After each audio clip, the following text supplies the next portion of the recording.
那比如说，现在面前有一个得癌症很生病的人，然后能不能请仁波切用英文跟他开示，对他有什么样的帮助？那除了如此，那身为一个法师上师，他要怎么样来默默来帮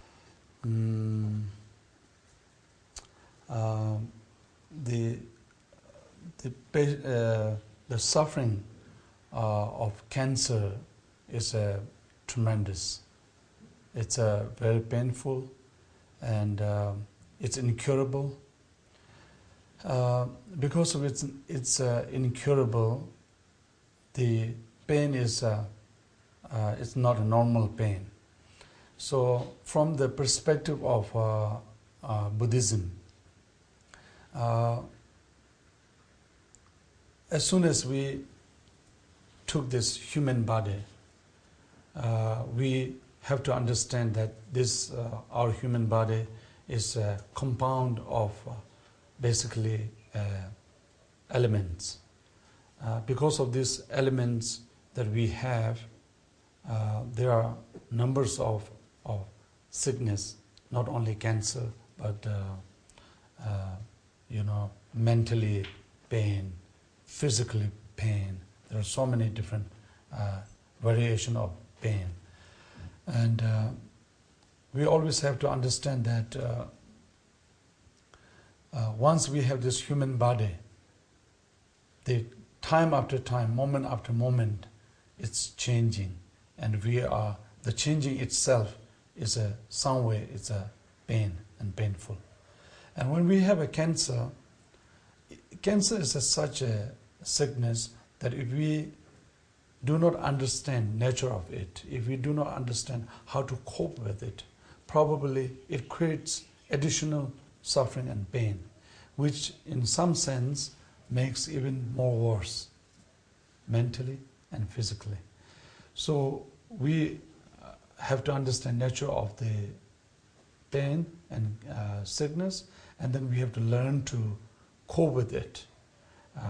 We have to cope with a changing attitude,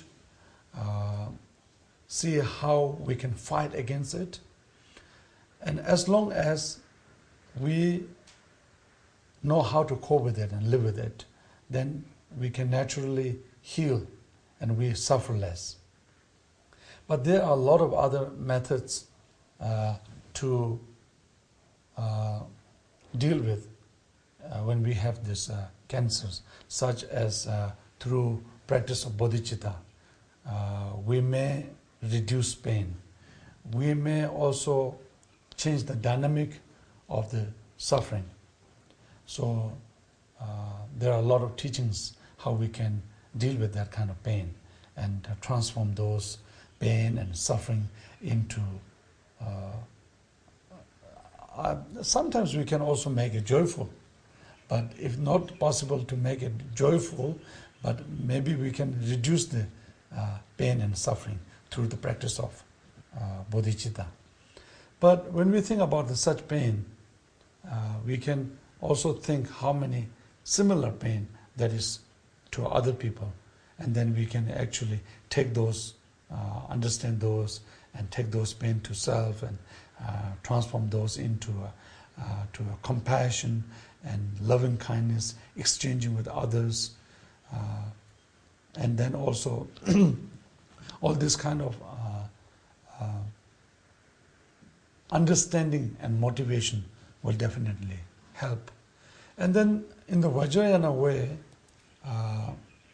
probably if you are a practitioner of Vajrayana or Buddhism, you can also practice purification of Konyin, purification of Vajrasattva, where you can visualize the deity and then pray and recite the mantra and then dissolve those nectar through your body, through your channels, to purify those pain and suffering and sickness. If you do that, that will also will help tremendously. So there are a way of understanding nature of it. There are a way of exchanging those pain into bodhicitta practice. There's also a way to do it through the Dorje Semba's purification. So there are several number of ways to cope with this kind of pain. But the last that I was just describing here, the Ronyom practice, is actually we have to understand this cause of these pains are our own karma. This pain is caused by my own karma. And I am ripening and I'm using my own karma. And actually by using it, I'm completing my karma and feel good about it. When you understand, okay, I have a cancer, but this cancer has come from my own deeds. And without using it, there's no way for me to recover. And I'm using it and I'm taking others' pains also on this pain. And by understanding that, your pain will be reduced because the cause of the pain is eliminated. When the cause of the pain is eliminated, then your consequences will be reduced. So that's why in the early time, Kajupa Master used to say, if I'm sick, I'm happy. I'm really happy. And they feel happy. They feel joy. The reason, I'm using my own karma. This is my own karma. I'm using it. By using it, I will be free from my karma. So that kind of notion is very important for Ronyam's practice. Thank you.